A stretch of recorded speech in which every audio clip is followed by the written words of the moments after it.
Okay class, going to look at a bit more detail at some of the tools that we use, some of the hand tools we use in the workshop. Now I'm going to show you the 3 most common chisels that we use in the workshop and a wee bit of safety regarding them.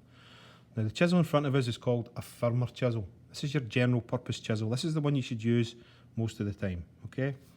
Now you can see it's flat on all sides. So if you cut through it, it would look kind of rectangular.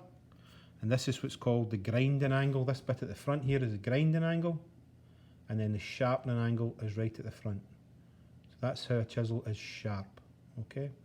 Now, when using this chisel, always keep both hands behind the blade. Don't be tempted to hold a piece of wood like this and then chisel, because it's going to happen. Sure as anything, you're going to stick that chisel into your hand. So always keep both hands behind the blade when using this chisel, okay? So that one there, firmer chisel. And that's used for taking out waste wood. You've say marked this housing joint here, and then you're going to take out the middle piece there. So you'd saw down with your saw first, and then chisel out the rest of the waste using your firmer chisel.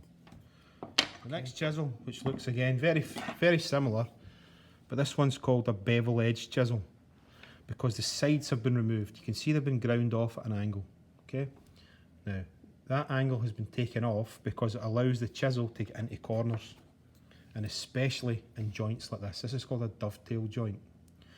Now, because the angle's been cut out of that chisel, you can see how the chisel can get right into that corner. Okay, can you see that? Right. Now, if that was the firmer chisel, it wouldn't get into the corner. You see how it doesn't quite get in?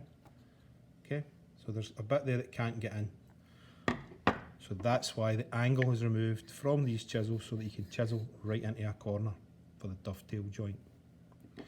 Now, these chisels all come sort of similar sizes. They go from about 6mm wide up to about 25mm wide. Now the one there is about 25mm wide. That's as wide as we would use in the workshop. Okay, so that bevel edge chisel.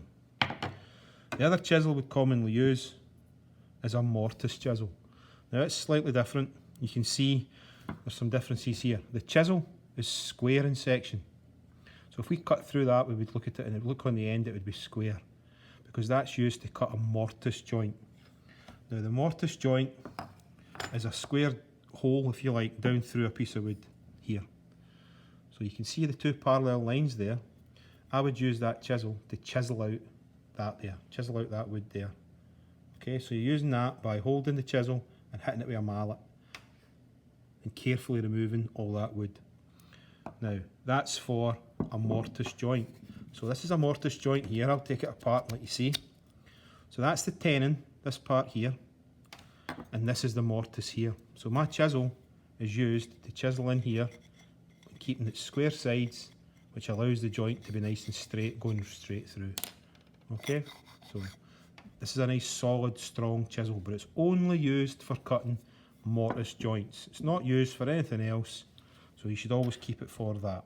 Okay, now you can see it's got a metal band at the top because this chisel is generally used with a mallet. So you hit the top of the handle with the mallet, and the metal band here, or ferrule, it's called a ferrule, helps to stop the handle from splitting. Okay, there's another one here, another metal ferrule here to hold the chisel in place, and the metal part of the chisel sticks into the handle here. Okay, so it's a wooden handle. Traditionally, that's how they're made. Okay, so that's a mortise chisel. Okay, guys. So remember your 3 chisels: mortise chisel, bevel edge chisel, and your general purpose firmer chisel. That's the 3 chisels we generally use in the workshop when we're cutting materials by hand.